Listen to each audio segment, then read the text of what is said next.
Di hari ke-7 penyelenggaraan SEA Games ke-33 Thailand 2025, Indonesia sejauh ini mengumpulkan 61 medali emas yang jumlah ini akan terus diprediksi akan terus bertambah seiring dengan beberapa cabang olahraga unggulan kita masih terus bertanding dan atlet-atlet kita terus melaju hingga babak final. Dan sejauh mana optimisme untuk bisa sesuai target dan juga dapat setidaknya 3 besar dalam SEA Games 2020 ini, saya akan berbincang dengan Ketua Umum dari Komite Olimpiade Indonesia, Raja Sabto Oktori.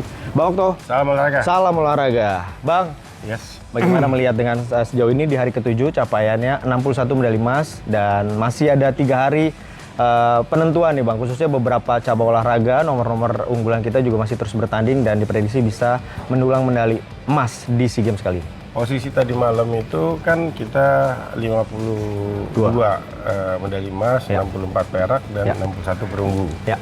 Nah, sekarang ini sudah 61 emas dan posisinya ini masih tetap bertahan di posisi yang sebelumnya, Ya. itu posisi nomor 2. Dan masih ada 3 hari ke depan, Ya. dan lumbung-lumbung untuk medali emas juga masih ada di beberapa cabur.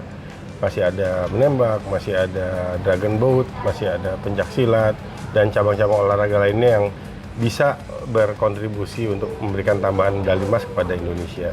Insya Allah kalau mengikuti dari perhitungan baik itu dari cabur langsung ataupun dari tim review kita bersama Kemenpora, insya Allah bisa tercapai itu lebih dari 80 medali emas, bahkan mungkin sampai 85 medali emas, dan mudah-mudahan juga untuk posisi di SEA Games ini kita masih bisa lebih baik dari SEA Games sebelumnya. Oke, Bang Okto, pantauan di hari ke-7 ya, mungkin sebelumnya juga Bang Okto juga sudah memantau bagian persiapan atlet-atlet kita dan kali ini sudah partai atau panggungnya ya sudah bertanding. Bagaimana Bang melihat dengan tadi perjuangan dan juga ada beberapa atlet-atlet, kita katakanlah misalnya renang, ini ada muncul-muncul rising star baru dengan usia baru serta cabang-cabang olahraga lainnya, akhirnya keluar nih Bang untuk menunjukkan tadi atlet-atletnya juga berprestasi. Ya, saya ngelihat SEA Games ini sebagai multi event paling cocok untuk mengukur para atlet kita di antara 10 negara lainnya dari 11 negara yang menjadi anggota Southeast Asia Games. Dan dari sini kita akan bisa melihat akan banyak muncul bibit-bibit baru itu. Jadi proses kaderisasi atau proses promosi degradasi atau proses pembinaan atlet di setiap cabang olahraga itu kan berbeda-beda. Ya. Tetapi tujuannya sama. Ya. Kalau nggak jadi juara Olimpiade, juara World Championship gitu kan.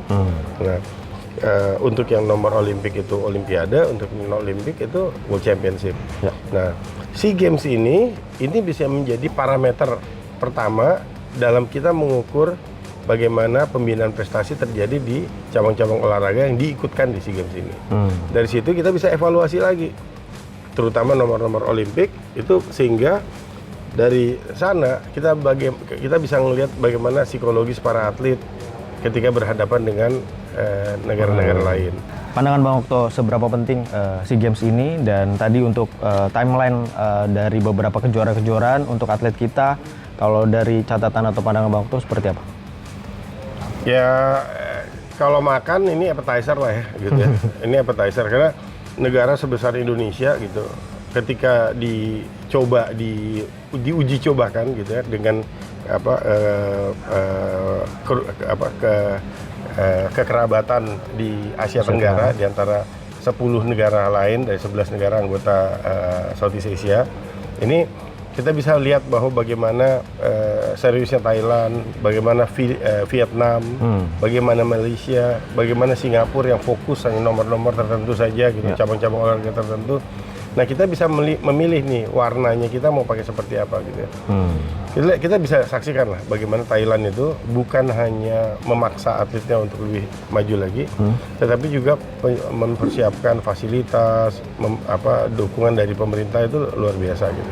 Jadi semua atlet yang datang ke SEA Games ini itu latihan untuk mental pertama untuk menang melawan negara lain. Oh, Karena ini bukan menang di antara saudara sendiri nih, ini bukan jago kandang nih, gitu kan. Tapi ini menang melawan negara lain. Ketika Indonesia tanding dan multi event dan menang melawan negara lain, itu kebanggaan kita semua. Bapak Presiden menyampaikan bahwa setiap atlet itu ketika dia berhasil, dia akan memiliki narasi tersendiri dalam sejarah Indonesia. Bang, ini ada juga hal yang sedikit, ada istilah baru ya Bang ya, dengan misalnya juara umum tapi tidak juara sepak bola di SEA Games sebagai sayur tanpa garam. Runner up SEA Games, kita tanpa medali emas di sepak bola ini agak yang kurang. Pandangan Bang Okto seperti apa melihat dengan ya tadi antusiasme di sepak bola juga ternyata tinggi dan akhirnya di sini beda nih Bang. Untuk di SEA Games, Bang Okto pandangan seperti apa? Saya rasa agak sulit ya, itu karena kita tidak bisa membandingkan ini apple to apple.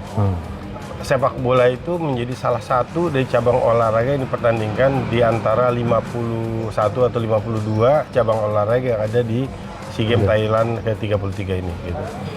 Kami, Komite Olimpiade Indonesia, itu mengembalikan semuanya kepada cabur-cabur supaya mereka bisa lebih maksimal. Ini kita pakai APBN nih, kita pakai uang negara, ya kan, uang rakyat. Ya. Itu jangan sampai uang rakyat ini digunakannya salah, gitu. Dan para atlet, para ofisial dan kita semua yang terlibat dalam setiap kegiatan multi event ini, kita menjadi representasi, kita menjadi duta, kita menjadi perwakilan dari Indonesia yang membawa kebesaran negara kita untuk bisa mengumandangkan lagu Indonesia Raya dan mengibarkan bendera merah putih. Bang Okto, mungkin terakhir apa yang disampaikan ke masyarakat Indonesia yang mungkin sejauh ini ngelihat di layar kaca aja Bang, perjuangan atlet kita dan kita yang di sini dan Bang Okto khususnya udah muter ya keliling-keliling dan melihat perjuangan atlet kita seperti apa Bang? Jadi kepada seluruh masyarakat Indonesia, pertama-tama kami dari Komite Olimpiade Indonesia ingin mengucapkan terima kasih kepada Bapak Presiden Republik Indonesia atas dukungan yang begitu besar, bahkan memberikan bonus 2 kali lipat lebih besar dari bonus sebelumnya. Ini menjadi motivasi yang luar biasa sekali. Dan kepada seluruh rakyat Indonesia yang menyaksikan dan secara langsung maupun tidak langsung, kami tidak henti-hentinya memohon doa dan dukungan dan support kepada para atlet kita. Mereka berjuang atas nama harga diri bangsa kita semua, bangsa Indonesia. Kita doakan yang terbaik agar mereka bisa mendapatkan hasil yang maksimal dan jangan pernah lelah mencintai bangsa Indonesia, tetap menghargai proses, insya Allah garansinya dijamin hasilnya baik. Baik, terima kasih Bang Okto atas waktunya. Terima kasih. Itu dia tadi wawancara saya dengan Ketua Komite Olimpiade Indonesia Raja Sabto Oktohari terkait bagaimana persiapan dan juga motivasi atlet kita di ajang SEA Games kali ini. Dari Bangkok, Thailand, Sandi Firdaus, Asep Sutiawan, Garuda TV.